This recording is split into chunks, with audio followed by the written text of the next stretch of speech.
good afternoon, or good evening, and welcome to another HRO Today Educational Podcast. I'm Elliot, the CEO of HRO Today. We publish HRO Today, HRO Today EMEA, and HRO Today APAC magazines.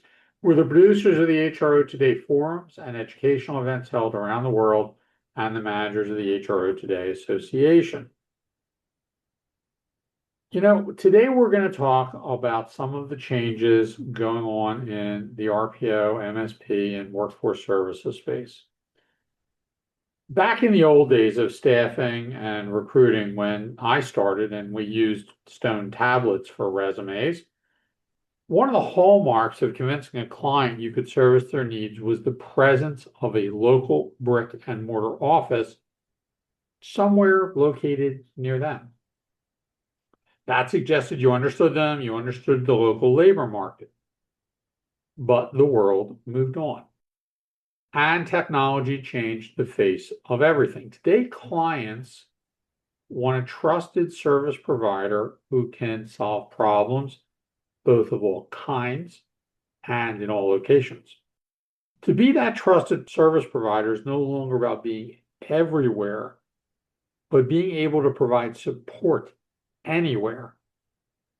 And that does require a combination of global footprint, global sophistication, and the cultural aspects of the workforce and the ability to provide market intelligence anywhere. This is the era, at least in recruitment process outsourcing, of providing everywhere RPO from anywhere when needed. And no matter what the problem is, so it's kind of like that movie, everything, everywhere, all at once. Now, some providers are uniquely positioned to do this. One such provider is KellyOCG Sevenstep. Allow me to introduce my good friend, Amy Bush. Now, Amy is the president of RPO for KellyOCG Sevenstep. She's responsible for ensuring they provide cutting-edge workforce solutions tailored to the evolving needs of a complex market. She's a veteran of some of the top providers in the RPO space. KellyOCG Sevenstep is a combination of two powerhouse providers of RPO, MSP, and total workforce solutions. They are also one of the most highly rated providers on the HRO Today Baker's Dozen in multiple categories. Amy, welcome to the podcast. Is there anything you'd like to add about KellyOCG Sevenstep for our audience?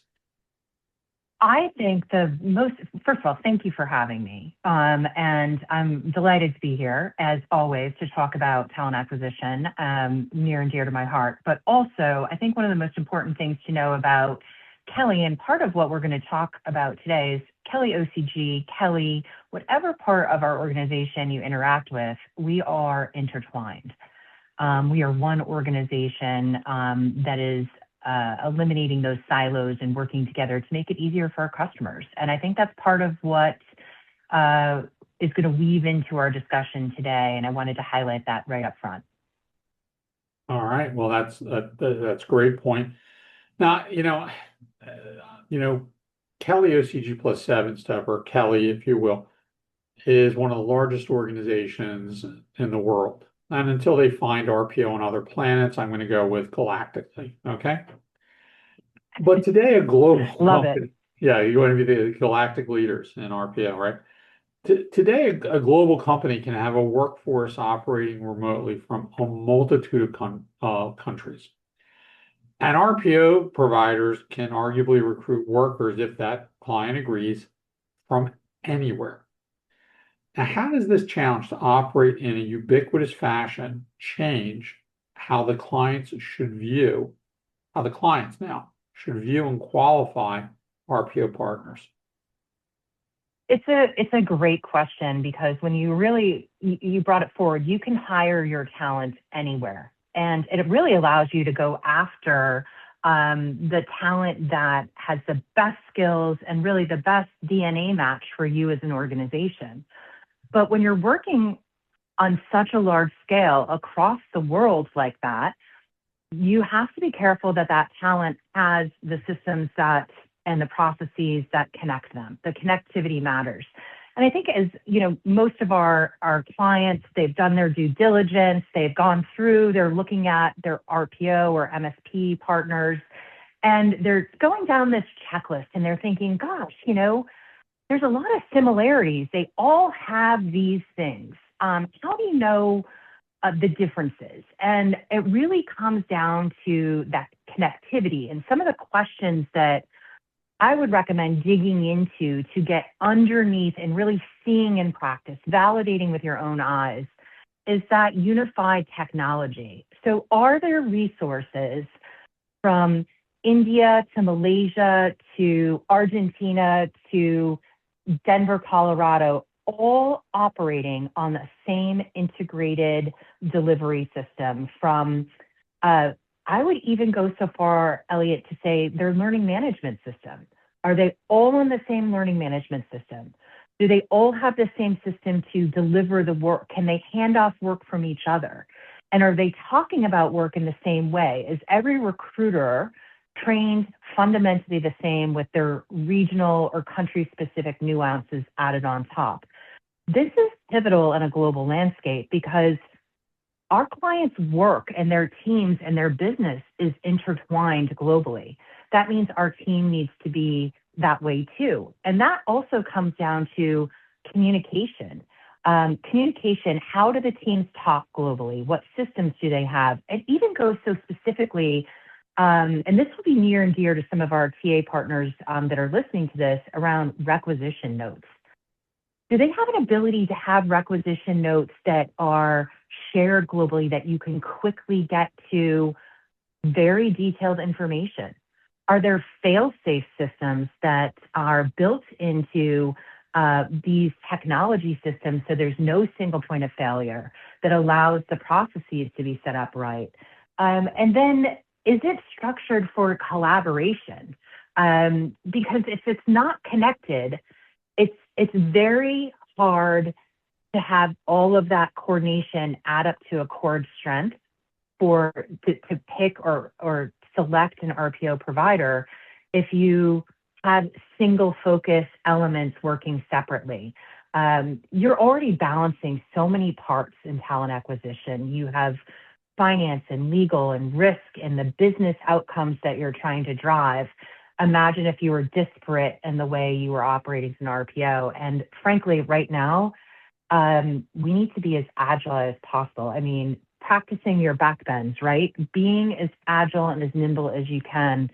And without that connectivity, you're just not going to have it. We don't know what's coming.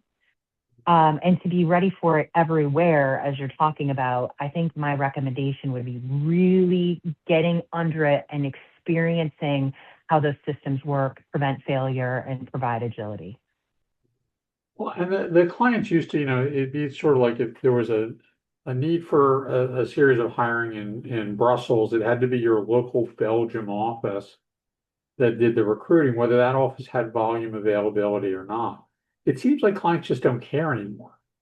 They come to you and say, I have this problem. It's in Sri Lanka, it's in Barcelona, it's in Guatemala, and you're supposed to just be able to respond to that. I do think that there's elements of time where on the ground resources are really important. I just think that the model that we're in now enables those on the ground resources in a different way, where you don't have to have massive infrastructure that you end up passing along that cost to your client in order to deliver those localized resources. You're also providing a different level of career to the talent in that sense. However, with the globalization of these systems, teams, people, you might have somebody with localized knowledge who is relocated to be part of a family dynamic in a different area. And why not capture that dynamic differently? Or why not capture that sourcing need utilizing technology, et cetera? So there's just more levers to pull to create that dynamic for your clients. I wouldn't say that they don't care. I think that they're just, one of the results of COVID is we understand that the outcome matters more sometimes than the recipe to get there? Does the person have to be in a certain country if they can provide an excellent outcome for that country? We've become more open. So let's talk about how you actually respond to that. So now the clients are seeking everywhere RPO, we'll use that term. How has KellyOCG plus Sevenstep, what have you done to change or evolve your tech stack, the market intelligence offerings, and the operational model to meet this need? I mean, you were already one of the most global providers just by footprint of offices, but how has the client market demand for everywhere RPO changed how you actually serve clients? It's actually quite interesting. I think that mostly it continues to foster a culture of innovation. And that's one thing that we're incredibly proud of, is that a lot of our evolution in our tech stack, in our operating system, and the way we address total talent is coming from our actual teams. They have time built in their day to think, and they're bringing the voice of the customer and the voice of the hiring manager and candidate straight through to our innovation. I'll give you a couple of examples. The first one, when I talked about that integrated LMS or the learning management system earlier, we globalized that. We had regional differences a few years ago, and we brought together our regional differences, our regional similarities, as well as our foundational training into RPO University. And RPO University has our foundational trainings, our certifications. It also has leadership. And that is a unifying force in driving that. That is something that came together, naming everything from within the team, and that they started driving. Inside the tech stack, as you think about, you have these highly trained people, they're engaged with innovation, they're part of the solution, and you get into the tech stack. And what's really interesting about KellyOCG plus Sevenstep is that there's proprietary technology that's built into our operating system between our Helix operating model and our Surveyo operating model. So just think of this combined tech stack that allows you to predict, analyze, report, gather. But what's great about it is the teams are still looking at it and saying, what else do we need? And launching now is something called the Talent Decision Engine, which is taking all of that ability of looking at TA data, and it's actually bringing it to the front of the process for the hiring manager and helping them guide through it based on market intel, based on supply and demand, salary and it's helping them get information to legal, risk, comp, HR before the job is launched. And that way we can move faster through that approval process to get to a job launch. And I don't know, there's a lot of hiring managers that are sitting out there thinking, this is a pain point. You get to you talk to the recruiter, you've spent, 6 weeks getting this rec approved, maybe longer. And you get on the phone with the recruiter finally, and they go, gosh, for that profile and that money, there's not a lot of supply in that area. And you're thinking, oh my gosh, I just spent all this time. I really need this person. Help.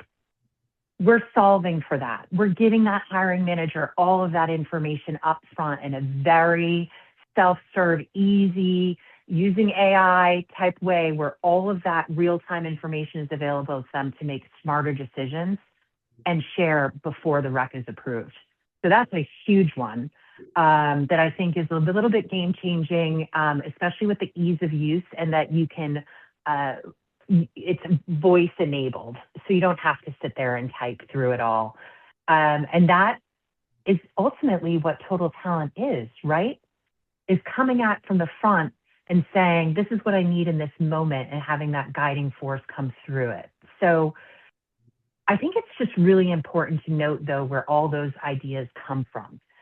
They come from the market, a business need, but it also comes from making time in somebody's day to think, and then nurturing that with that learning management system and making sure that they have that engagement and pathways for ideas to flow in the organization, which brings us back to that first point, right? How do you select an RPO? I would want to make sure that the teams doing the work had a voice and that there were pathways for information flow. So we're pretty busy over here. We've dedicated an entire team within our organization that is just driving all of this type of innovation for us and taking those ideas and making them into reality. Good thing. And as always, I have like a ton more questions I could ask. So we'll have to have you come back because I do think that there's a coming storm a little bit about the use of technology and its ability to drive efficiency and everyone coming to recognize that there's going to be some significant changes in the market models, but how they're affecting is not only changing location but speed, right? Being able to say, hey, you can't find this person in San Francisco, but you can find them in Seattle. That saves time, saves energy, etc. And having that kind of intelligence at literally a moment's notice is an important innovation. But we'll have to talk about more of the how of that in another podcast. Amy, thank you so much for taking part today and explaining how you do everything everywhere all at once. Thank you so much for having me. I can't wait to come back and talk about the how. All right, well, we will get there. So for our audience, think about, as you're qualifying your provider, they need to be able to answer these questions about their ability to really give you the market insights, the intelligence, and the recruiting firepower wherever you may need a problem. And you've got to be able to do it really fast. How are they set up? Ask those questions in your evaluation process. Once again, I want to say thank you to Amy Bush, the president of RPO, for KellyOCG plus Sevenstep. And we will look forward to having you join us on our next HRO Today Educational Podcast.